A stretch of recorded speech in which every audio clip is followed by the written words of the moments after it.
What's up, y'all? It's your boy Idealisticon, and we are literally here in a private interview with one of the most influential people to come, well, in voice acting right now, especially since his most recent work in Arcane.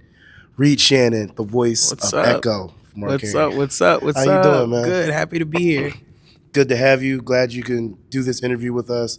I know DreamCon's a lot. It's been crazy, but it's dope. It's dope. It's your a first great year, space. right? First year. Great. So how's it been? Man, it's been crazy. I've been touring around this year and going to different conventions and just like it's been so much love everywhere, all around the world. And I'm happy to come to DreamCon and mesh with the streamers and the YouTubers and all the people here in Houston just showing love, Awesome, man. Awesome. So, glad you can sit down with us, like I said. Thank you once again. But just, a few questions. I know that you have done, obviously, work in Arcane, which I love that series. I love how that's what's up. I love how it started, ended. I loved how your character went through the motions in the series. But you've also done other work. So I definitely want to talk about that as well. Yeah. So I think I want to start with your other work, and then we'll move to Arcane, obviously. Cool. Which seems to be like Give the them something boom right to now. something to play with. Yeah, exactly. So you've done Canal Street. Yeah. You've done The Wilds. Yep. And I believe you've done the Rune of Runeterra? Legends of Runeterra. It's like a side video game in the League world, the ever-evolving League world. Okay, so out of those works, what was your favorite so far out of those three? Probably The Wilds. I played this character, Scotty Sims, in The Wilds. It's like a reverse Lord of the Flies story about this scientist who's trying to prove that women can build society better than men. And so she strands 8 girls and strands 8 boys, and on this island that she owns. And then it was a lot of fun to film. We filmed in Australia for about 6 months during COVID. Wow. And it was just a crazy experience. I was talking in my panel yesterday, and I was saying it's crazy, as an actor, what experiences can really, really like shape you. And that was one for me, because at first it was like we're playing make-believe sitting on a beach. I'm not really isolated, stranded, but, by day 20 of us sitting on the beach for about 14 hours and they're filming from like a mile away, you're like, I might really be stranded. I might be by myself. And, but it was cool. It gave me a lot of I think isolation is good for introspection. And that opportunity not only gave me a chance to do what I love, but also to really look at myself and the life that I want to live. Did they put like any constraints on you guys, like, or restrictions, so that way you could feel like you were more into those roles? I think because it was during COVID, we couldn't travel with family or friends or anybody. Right. We kind of all just were out there by ourselves with the rest of the cast, and a lot of the cast. I was 20 when we filmed it, and so that was the first time I'd traveled that far for that amount of time without my family. I've traveled since I was young, but for 6 months on the complete opposite end of the world, like a 16-hour time difference. It was just a different experience. And that was the same for everybody. And it was just, normally when you go film on location, you can fly a family member out or a rep or somebody like that. But it was transformative. I mean, and also it was COVID. Everybody else around the world was locked down except for Australia. Right. And so we were able to walk around outside, but it still felt like a bit of isolation, because it's like when I'm waking up, my family's going to sleep. When I'm going to sleep after a long day of work, my family's waking up. And so communication was a little bit strained. And then, like I said, we're sitting on the beach. It's hot one day, it's cold the next day. We have like makeup, we're playing in the ocean and stuff, and it's freezing. And so all of those things kind of just like, it was easy to have an imagination about the situation. Okay. Yeah. All right. I do. The fact that you even said that just shows like how much dedication you had to doing that. Yeah, I know definitely. It's not hard, especially when you're separated from people you love. Yeah. So yeah. it can be, but at the same time, you got to keep in mind I gotta get that bag. Gotta get to the bag, Gotta man. get to the Gotta bag. get to the bag. Create some dope art, you know? Right, man. Is there anything currently that you're working on or you're interested in working on when it comes to like acting or voice acting? Yeah. So I have a movie with Burner, who's the founder of Cookies Enterprises and rapper. We have a movie coming out called Splash City. You talking about Burner Boy? Burner, no, Burner. Burner. He's from the Bay. Oh. You know the weed brand Cookies? Why do I think Burner Boy? I think it's yeah. Cookies, the guy who started Cookies. Oh yeah. He's like a rapper and a business mogul. It's a $1 billion weed brand all around the world, and I do know about that. Yeah. He made a movie about the Bay Area. Oh, okay. And like they have this thing called bipping, and it's basically like smash and grabs. So it's, Okay. when you go to the Bay, they tell you don't leave your windows up because somebody's gonna smash your window just to see what's inside. And if you got something in there, it's gone. Right. And that's the culture up there. And so it's a movie about the culture of SF and the Bay and the town in Oakland, and it's a really beautiful look at the hood out there. So I don't know exactly when that's coming out. I think sometime this summer. I have another movie. I don't know how much I can talk about it, but it's like a cool vampire type of flick. I don't want you to get in trouble. Yeah. I'll leave it at that. Always working. 2XKO with Riot Games is Riot Games' new fighter game that's coming out. I do a version of Echo in that game. And I make music. I like to stay creative, and I've been blessed with the ability to stay creative and make a living off of it. So touring all year, showing love to everybody who showed love to me and Arcane. All right. Now, since we're about to dive into Arcane, Yeah. I do want to dive into it. But before that, I do want to bring one of my people who've been on my podcast before. He's been a takeover. He's been a co-host. Yeah. He's been also one of my people who's been in my corner when it comes to my podcast, always supporting me. And I've had other co-hosts and everything, and I have my main co-host, but he's definitely been like a brother to me. I want to bring on my boy Tyree, aka Fire. King Cryptic. Fire. He'll ask you like some few questions. We need the the laugh track. Mm-mm. Oh, word. For sure. For sure. I'll take that. All right. Well, nice to meet you, Reed. Nice it's to meet good you to see too. you, brother. Yeah. And like I said, whenever you came and just hearing you talk, brother, it's just such an surreal experience because Yeah. you use your main regular voice to voice Yeah. these characters, right? Yeah. And what you were talking about, just being able to do all these different creative projects, I empathize with that a whole lot. Just as a creative thinker and a creative mind, it's more or less not trying to stay on the same track, but just trying to get as much as you can. Yeah. You want to follow wherever those musics want to take you. Right. So one of my main questions to you is, how do you decide where you're going, what you're feeling, what you want to put your energy into? I've always kind of done everything at the same time.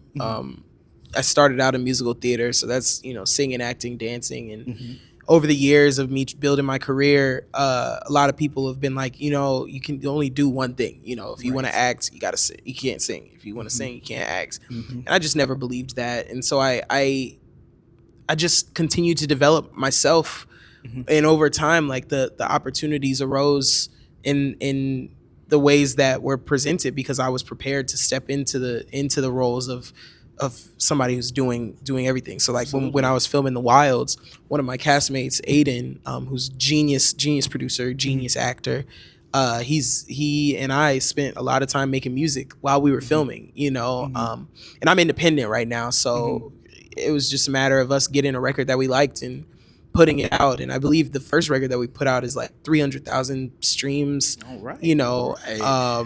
Just building in that way, I try really hard to not keep myself from that creative energy. If I feel like I want to sing or go into the studio, like I'm gonna do what I can to get there, and if I want to study acting and read the acting books that are necessary to help further my performances, like I'll do that. Like I'm in that kind of mode right now. I'm trying to figure out a way to evolve in my acting while I'm touring, because right now music is kind of taking over, and I just kind of I go with the wind a little bit. Absolutely. With it, it's like a proper balance of going with the wind and then being sort of forward Absolutely. thinking and forward moving about it. Yes, sir. And that's it's funny you do say that because there was a quote that I had read a really long time ago, but it really stuck with me when it came to doing things like that, chasing those muses around, chasing that inspiration around. And it's that those that work with their brain need to rest with their hands. So essentially, it's what you're kind of doing here is you're making sure that you're not burning out on one subject by going to the next one, and just keeping your body in motion, keeping your brain in motion, your creativity in motion. So. And going into that, whenever you have all these things going on, especially like you were just talking about with filming in Australia and you were separated from your family for 6 months, what do you do to recenter back to Reed? Because there are times where actors, voice actors, they can get caught up in these roles and they lose a little bit of themselves along the way. But it seems like you're just so grounded. Even talking in this moment, man, you just know who you are and what you're about. So what is Reed about? You know, I think I just was blessed with a really, really great foundation. Both of my parents have been supportive of whatever I said I wanted to do since I was a kid, and that was always musical theater. And so I was able to express myself and then go home to parents who were like, so what's next? What do you want to do? You know? And because of that, I've never really tried to compromise myself for an opportunity. And so the opportunities that have come around me are just reflections of the energy that I try and put out. And so like you were saying with Echo, it's not many differences, right? You know, and I didn't have anything to do with how Echo was written or created, but the energy that Echo has is such a match to, I guess, the energy that I brought in when they were there, you know, or when they were casting. And you know, I'm blessed to do projects that just really align with who I am. Like it's like like in the wilds, Scotty Sims, he was just like hype all the time, you know, and that was the last time in my life that I was as hype as that.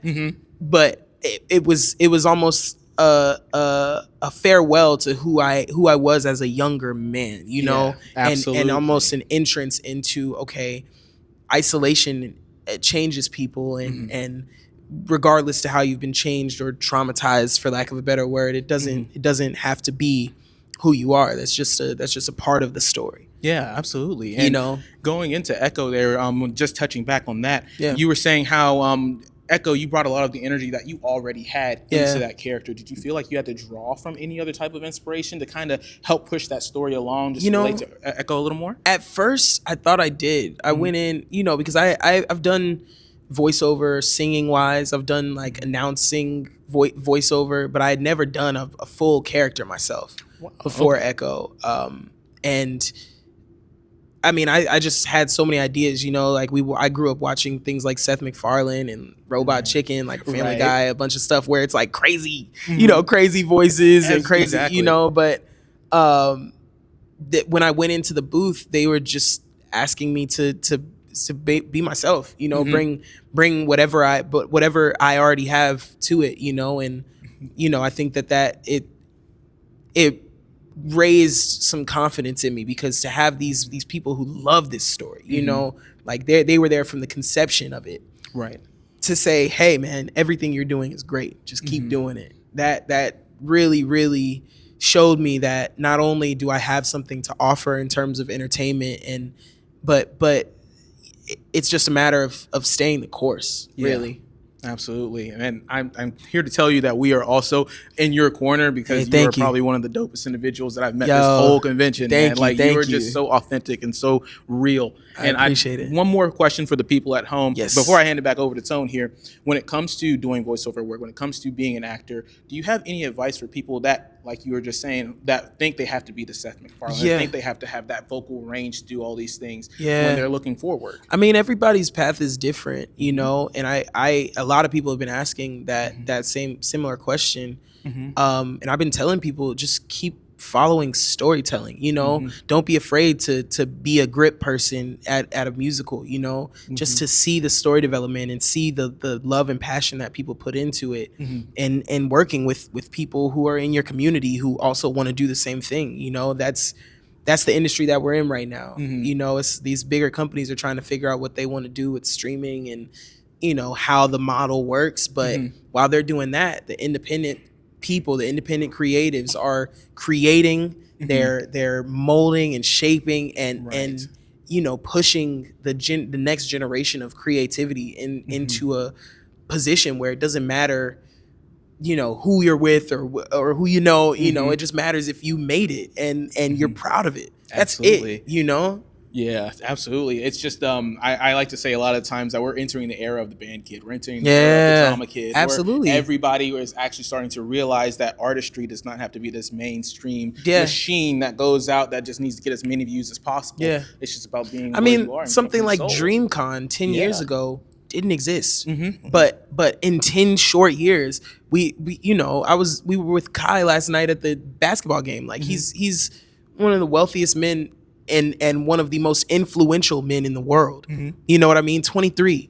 And that's all because of just being creative. Right. And staying consistent with it. And that's in anything that you do. It doesn't even have to be artistic. It's just about believing in what you believe in and being unwavering in that. Absolutely. I know I said that was my last question, but one more. Yeah. Would you say that you did a lot of self-validating to get yourself to where you are now? Or do you feel like you said, you already had that sense of being that core, that validation from your parents, your background, that you just kind of took that, not bravado, but just confidence into whatever you wanted to do? Or is that something you had to kind of learn along the way and still learning along the way? It's definitely something that I'm still learning all the time. It's interesting. Like I didn't realize what my parents really left me with in how they raised me, until it got to the point where I was out the house on my own and, I'm having to hustle to provide for my family really, and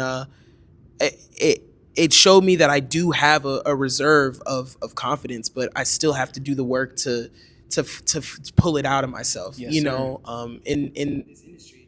It's a lot of ups and downs. It's a lot of no's. I mean, it's many more no's than it is yeses. Many, many, many. And it's tough being a creative and seeing like a really great script come across and being like, man, I love that. I can see myself in that. Yeah. And then not hearing anything or, like I did a project that I wanted to be one character and they put me in it in another one. And that's something that's a very conflicting feeling because you what you're capable of. Right. And you're like, if you guys just give me the chance, I know I'll do great. But you have to realize it's not about that. There's other things in play. And so, at least as an actor, I try and check my ego even when I'm not tripping. Right. I just give myself a gauge and I'm saying, where am I? How am I feeling about myself?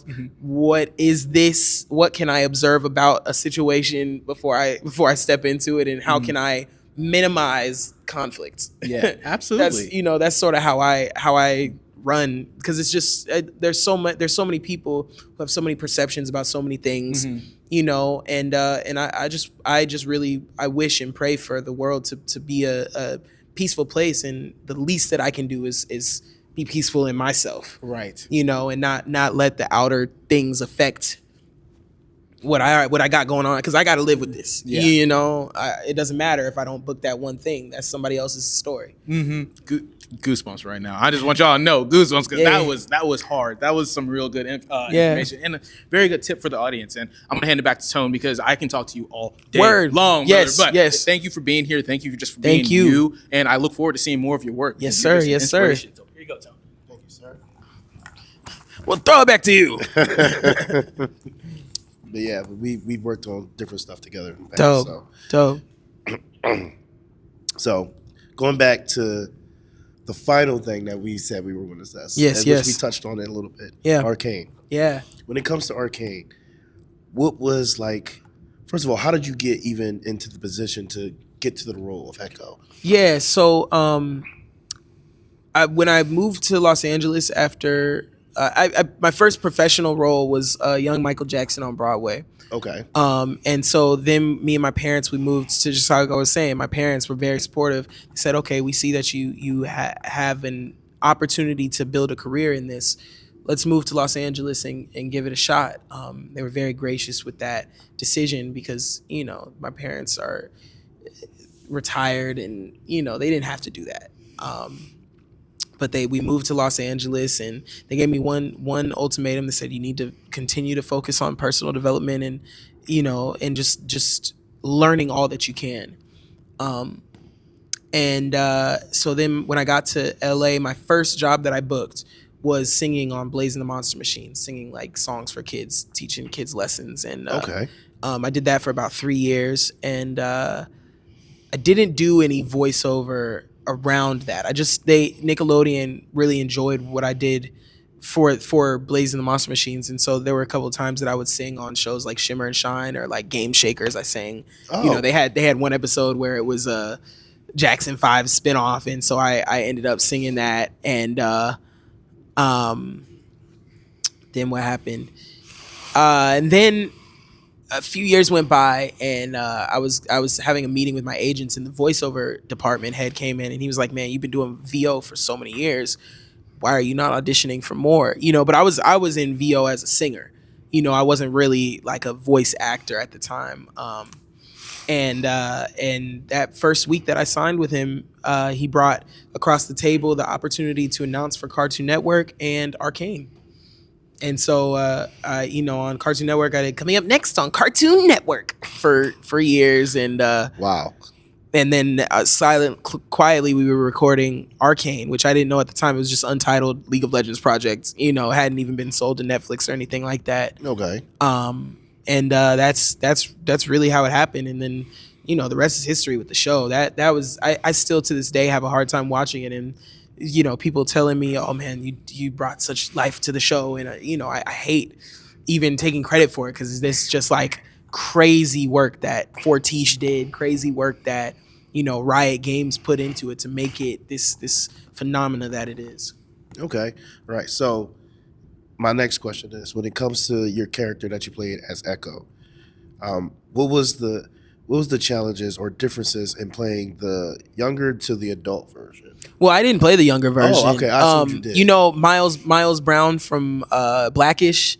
He plays the young twin. Yeah, he played young Echo. And to be completely honest, like there's a little bit of similarity. Yeah. Oh, yeah. Definitely. So that's why. Definitely. But it was interesting. Like I was saying a little earlier, they gave me such a freedom in the booth to just be myself, and just be myself, a little focused and directed in the story that they were telling, and that. I like I said, I have a hard time when people tell me, "Oh, you brought this to life," because really all I did was bring life into the booth. They did the rest. They directed me in the right direction, and I guess they knew what they were hearing, and so they just pulled it right out of me. Okay.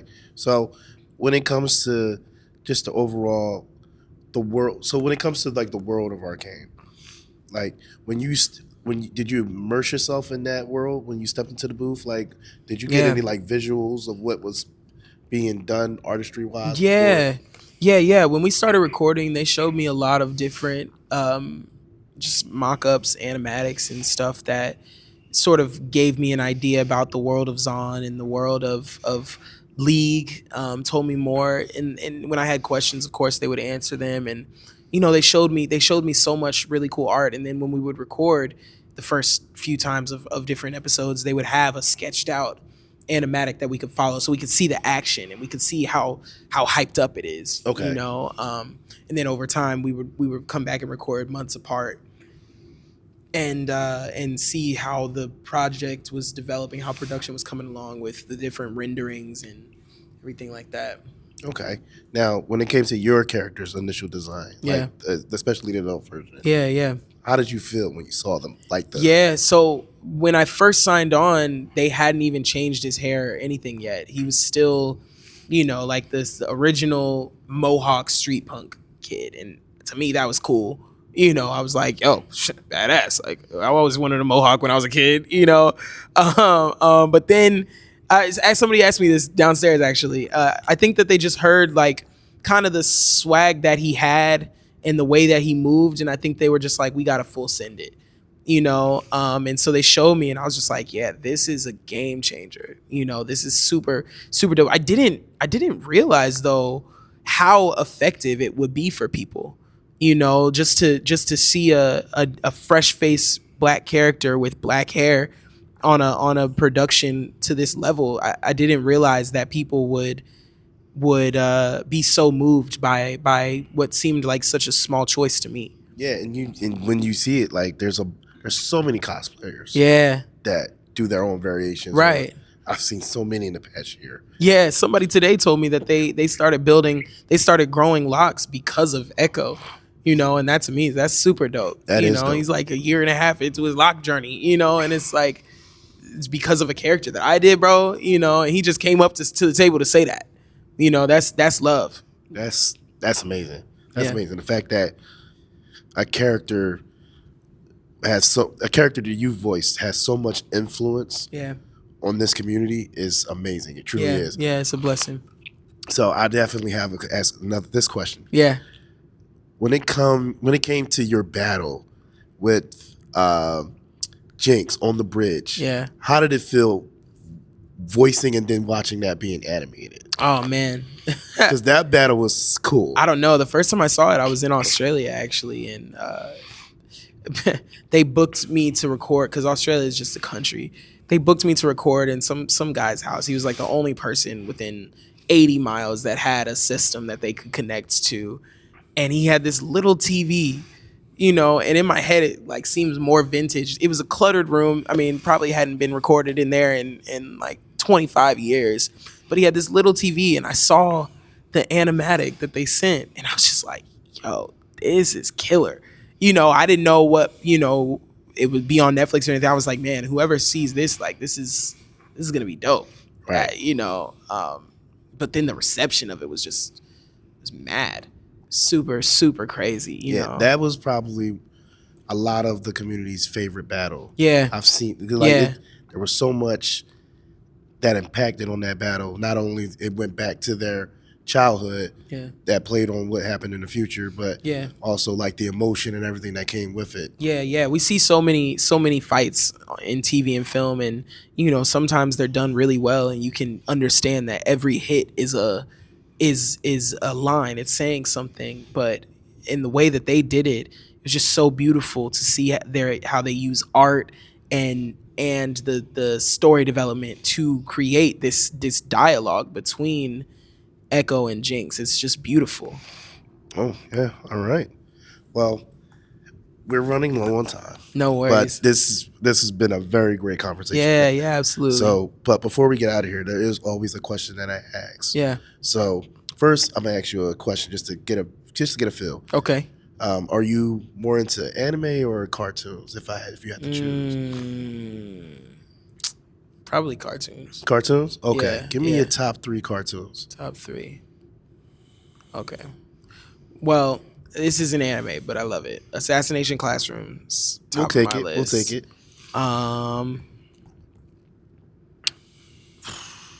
Does Who Framed Roger Rabbit count? It's like half cartoon. Why not? Yeah, I just feel like that's great use of the medium. That's a classic though. And Teen Titans. Oh, wait. I take back Who Framed Roger Rabbit, Codename Kids Next Door, and then Teen Titans. You goated for those picks. Bro, somebody else asked me that, and I can't believe I just am now thinking of Codename Kids Next Door. That was my shit. Codename Kids Next Door is one. We just did an episode of that for the podcast. Oh, word? Hey, that's what's up. I got to check it out. Definitely. So, follow-up question. Yep. It comes with the territory of the podcast. Yeah. Out of those 3, which one is Binge, which one is Cringe, and which one you have to toss it? Okay, I will toss. What did I say? Codename. I said Assassination Classroom, and what was the other one? Codename Kids Next Door. Teen Titans. Fuck. Okay. And I've asked everybody Binge, Cringe, toss. Yeah. Okay, I'll toss Teen Titans, just because TTG is pretty gas too. Yeah, because they kind of, the comparison of It's people. just, I don't know. Cringe, Assassination Classroom. Okay. Because what the hell is Koro Sensei? What is he? No one will ever know. That's the thing. And every time he evades their tries, I'm just like, ah! What is this? No one will ever know what he is. The crazy thing is he created him. He didn't create himself, but he created how he looks, kind of. Yeah, that's insane. And Binge, Codename Kids Next Door. You know what? I was gonna can't be say mad they should about do a that. live action, but maybe they should just leave it alone. No, I think they should leave They greatness should leave it where it's alone. at. I It'd be usually crazy believe though if we could find some like badass kids who just like were like, you're a spy. You're definitely a spy. bro. I would enjoy it if they did it right. Yeah, If they did it right. Yeah, maybe in 30 years I'll come back and do my directorial debut and do the Codename Kids Next Door. That would be amazing. Live. But yeah, Reed, thank you for joining us. Thank you for sending us up. This has been a great conversation, and I appreciate you. Thank you. Thank you so much. Thank you. I'm your boy Peace. Idealitone, and we're out of here.